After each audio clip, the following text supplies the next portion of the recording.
Jo crec que tenim la sort de tenir un conjunt clàssic molt important i que està al nivell de moltes agrupacions que ja existeixen del seu estil, tant no a Andorra no, sinó a fora de Catalunya i arreu d'Europa.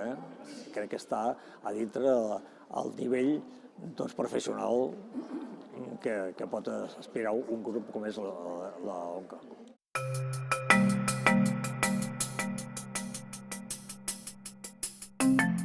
Això és importantíssim perquè ajuda a que els infants i també els seus pares que els acompanyen puguin entrar a dintre aquest fet musical i descobrir tota aquesta sèrie, no solament de sons, aquesta sèrie d'organitzacions que porten una entrada a dintre del seu esperit de lo que és la música de conjunt instrumental. És molt important.